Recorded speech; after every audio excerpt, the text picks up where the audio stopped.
2장 공예배의 주된 원리. 성경을 주의 깊게 살펴보면 공예배의 주된 원리를 다음과 같이 간추려 볼 수 있습니다.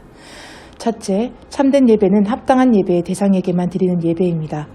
하나님만이 예배에 합당한 대상이라고 성경은 단호하게 말합니다. 다른 무엇을 대상으로 하는 기도나 송영을 금합니다. 다른 대상을 예배하는 것은 시간 낭비요, 하나님 보시기에 가장 가증한 행위입니다. 하나님은 질투하신 하나님입니다. 자신의 영광을 다른 사람에게 주지 않겠다고 말씀하십니다. 제2계명은 하나님이 아닌 다른 것을 예배하는 것은 물론 그것에게 머리를 숙이는 것조차 금하고 있다는 사실을 기억해야 합니다. 둘째, 참된 예배는 그리스도를 중보자로 드리는 예배입니다. 이 또한 성경이 분명히 명하는 사실입니다. 나로 말미암지 않고는 아버지께로 올 자가 없느니라. 요한복음 14장 6절 말씀. 그리스도인들은 그리스도를 힘입어 하나님께 나아가는 자들입니다. 이브리서 7장 25절 말씀. 하나님은 사랑이십니다. 하지만 동시에 죄를 미워하시는 무한히 정의로우시고 순전하시고 거룩하신 분입니다.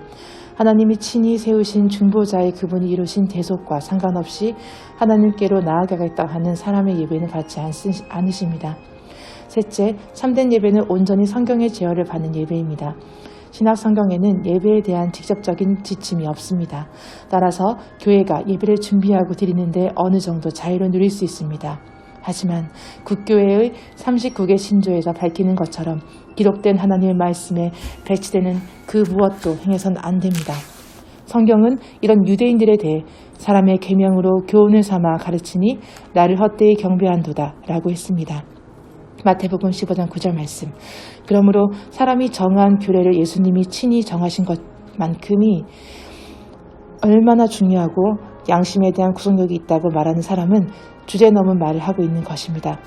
바울은 이런 규례가 자의적인 숭배를 하는 것 때에는 지혜 있는 모양으로 드러나지만 육체의 욕망을 억제하는 데는 아무런 유익이 없다고 말합니다.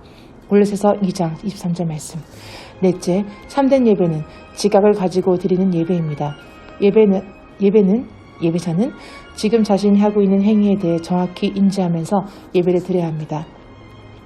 무지는 경건의 어머니라 라는 말은 전혀 잘못된 말입니다. 예수께서 사마리아 사람의 예배에 대해 너희는 알지 못하는 것을 예배하죠 라고 하셨습니다. 요한복음 4장 27절 말씀. 하나님께서는 사람의 몸을 물론 지각을 가진 존재로 지으셨습니다. 지성을 발휘하지 않는 예배는 사람이 아닌 짐승에게나 어울리는 무익한 예배입니다. 다섯째, 참된 예배는 마음으로부터 우러나온 예배입니다. 우리의 지각은 물론 감정까지도 하나님을 예배해야 합니다. 우리의 몸은 물론 속사람까지 하나님을 예배해야 합니다. 구약 성경에 보면 입술로만 하나님을 예배하는 유대인들의 예배를 하나님이 받지 않으셨음을 알 수 있습니다. 이사야서 29장 13절 말씀, 에스겔 33장 31절 말씀. 사적인 예배든 공예배든 하나님이 원하시는 것은 예배자의 마음입니다. 하나님은 영이십니다. 아무리 경건하게 보이고 잘 조직된 예배를 할지라도 마음으로부터 우러난 예배가 아니라면 영이신 하나님과는 전혀 상관이 없습니다. 사람은 외양을 보지만 하나님은 중심을 보시기 때문에 깨지고 상한 마음으로 드리는 예배를 멸하시지 않으십니다. 사무엘상 16장 7절 말씀, 시편 51장 7절 말씀. 여섯째, 참된 예배는 하나님께 경외함으로 드리는 예배입니다. 우리 주님의 사역은 실제로 처음부터 끝까지 경외함이 없는 예배를 대적하는 것이었습니다. 주님은 성전 뜰을 더럽히는 자들을 2번이나 성전에 쫓아내셨습니다.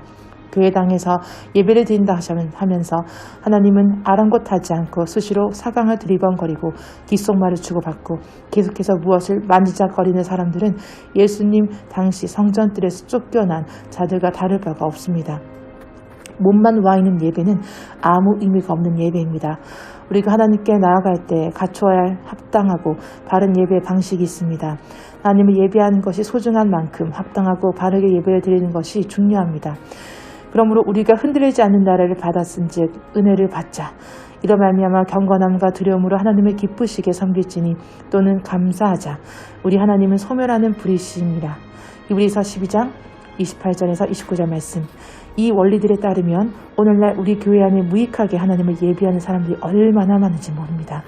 성경과 상관없고 그리스도가 없고 성령도 없고 지식도 없고 마음도 없고 아무런 유익도 없는 예배 말입니다. 이런 식으로 예배를 드리는 사람은 누구나 몸은 회중과 함께 있지만 실상은 회중 밖에 있는 것이나 마찬가지입니다. 그리스도인이라면 누구나 어떤 시기로든 이러한 결함이 있는 예배를 드리지 않도록 조심해야 합니다.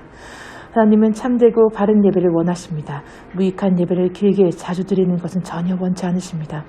하나님은 예배를 드리는 회중의 영적이고 내적인 상태를 더 중요하게 여기십니다. 회중의 숫자나 그들의 외적인 경건의 모양보다 훨씬 더 중요하게 여기십니다.